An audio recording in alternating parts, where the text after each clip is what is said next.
Welcome to Critical Thought TV. I'm Stuart Mason-Dambrot, your host. Today we'll be speaking with Dr. Randal Koene, neuroscientist and neuroengineer. We'll be talking about substrate-independent minds. Randal is the Director of Analysis and Neuroengineering at Halcyon Molecular, as well as the founder of carboncopies.org, a network focused on pursuing and consolidating substrate-independent mind research. Welcome, Randal. Thank you. It's great to be here. One thing I'd like to mention right away is that Randal has a very comprehensive article coming out in the Journal of Machine Consciousness later this year. And he spoke yesterday at IBM Watson Research Center on system identification, the process of explicating and unpacking, if you will, the black boxes that are common throughout advanced systems engineering. That being said, perhaps we could start with a brief tutorial on substrate-independent minds and touching on most important core issues and controversies that may exist. Okay, sure, we can. Yeah, maybe I should explain the term first because it's probably a new term to most people. That's a good place to start. Yeah. So when you think about substrate-independent minds, I think a good analogy is if you think about platform-independent code when we think in terms of software. So platform-independent code is when you have a program that you can easily run on, say, a Macintosh, and you can run it on a PC and on a supercomputer. It doesn't really matter what it's running on, it'll produce the same result. Now, when we say substrate-independent minds, this is the same sort of thing we're going after. We're saying that what's happening inside of our brains is that there are functions, they are running on a certain kind of hardware, they're running on these mechanisms, on the processes that are going on in the brain.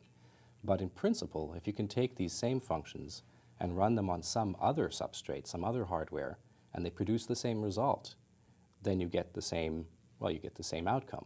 So then what you've got is something that is substrate independent, not in the sense that it doesn't require a substrate, but in the sense that it can run on many different kinds of substrates. That's what the objective of this is about.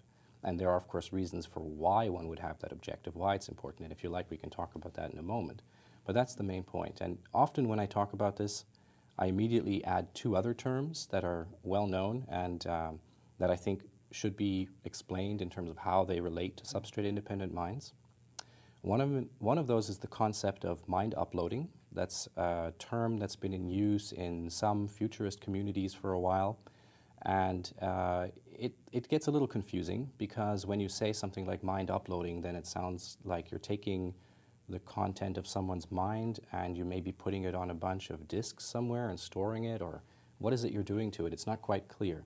So that's why, for example, we came up with this new terminology, substrate-independent minds. And when we say mind uploading, well, we refer to the idea of taking these functions from one substrate and moving them to another.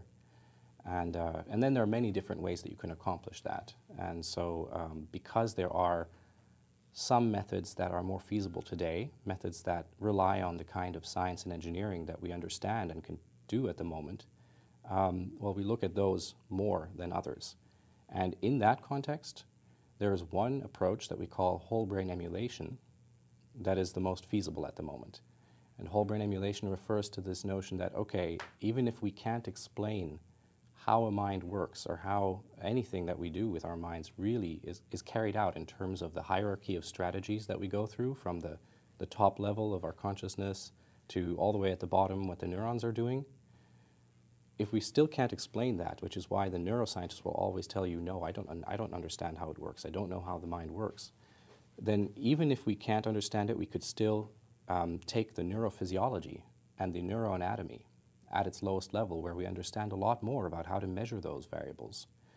And if we can make that work on another substrate, if we can emulate that, just like you would emulate, say, a PC program and get it to run on a Macintosh, then you get the same emergent function, you get the same outcome. So that's why we have these three terms, substrate-independent minds, mind uploading, whole brain emulation.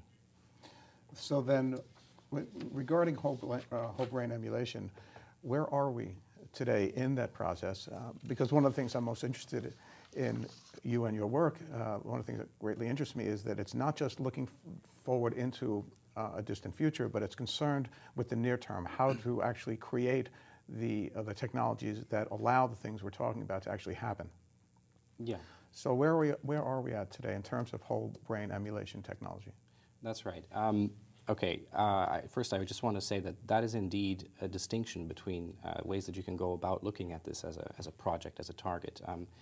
I never did come into this field as someone who looks at trends or looks at futurist concepts in the terms of, okay, what's likely to happen given where things seem to be trending. Instead, I came at it with that objective, with the idea, okay, this is what I'd like to do, and how do we get it done? So looking at it as a project. And when you do look at it like that, then you think about the requirements. You think about what do you need to do in order to achieve substrate-independent minds. And, I see. and especially through that route of whole brain emulation. So what are the 4 requirements? I'm already saying 4 because we've identified 4 main requirements. And then which sort of projects can act as solutions for each one of those requirements. Now, the good thing is that in each of the 4 categories, which I can describe in more detail, there are currently projects that are addressing them. And there are multiple possible solutions. So each one of those projects, if it succeeds, solves one of the requirements. And there's ongoing research on each one of them at the moment. That sounds like a very good idea. Yeah. If we pick perhaps each of the categories, and then the Right. leading 1 or 2 projects that in your mind are the most advanced or have the most promise in achieving or helping you achieve an actual result in the foreseeable future. Yeah, sure. Yeah, so if you want to achieve whole brain emulation, the 4 categories or 4 requirements that you really need to address, one of them is which scope or resolution do you need to look at. So if you're trying to emulate how the brain carries out functions that produce the mind, where are you going to look? Do you want to look at the function of individual neurons? Or can you even just take entire groups of neurons and say, well, we just need to see if there's activity somewhere there? So a bit of a fuzzier picture. Or can we, do we have to go deeper down? Do we need to look at specifics of the neuronal morphology and physiology and maybe even get into other cellular molecular activity?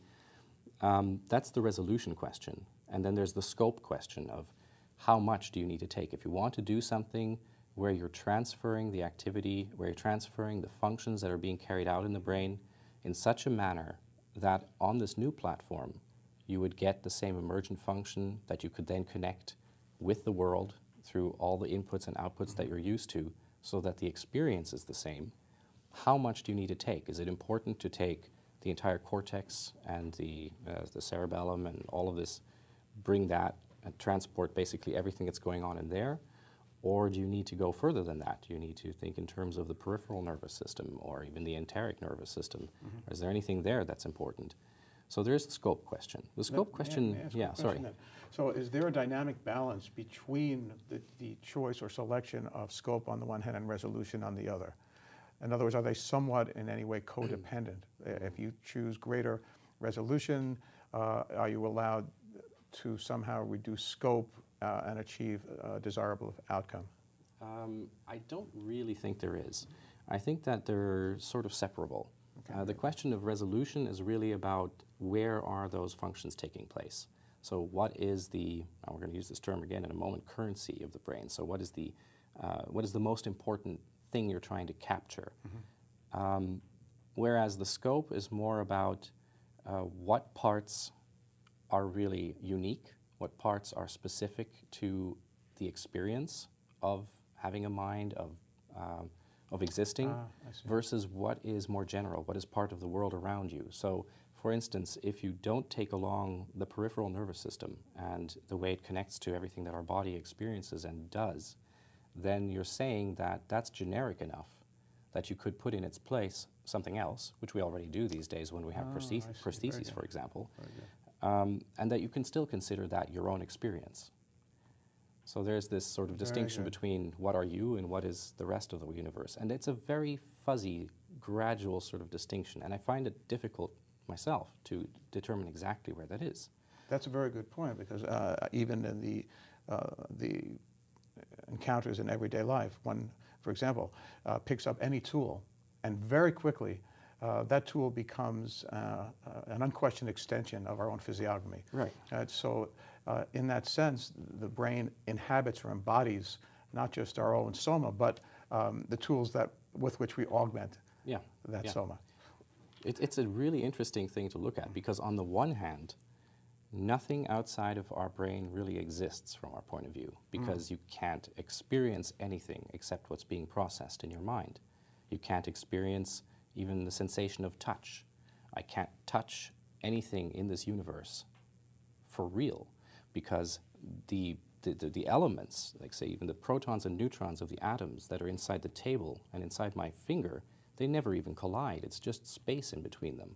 So all you have is forces, and they're enacting something on my body so that it eventually sends electrical signals, and I don't know that those electrical signals are there either until something's being processed in my mind. So on the one hand, none of anything exists to me unless something is being processed in my mind. That's where it all takes place. On the other hand, you've got this whole embodiment sense where the things that do end up being processed depend very much on how I'm interacting with the universe. And you mentioned using tools. I have this experience very much personally if I'm sitting in a kayak where it's no longer my legs. The legs don't matter at all. You have this feeling of there being this thing that you have complete control over, and it feels like it's part of you, and you can do all sorts of things with it. It feels very much like this is an extension of yourself. It's your embodiment. All right, thank you so much.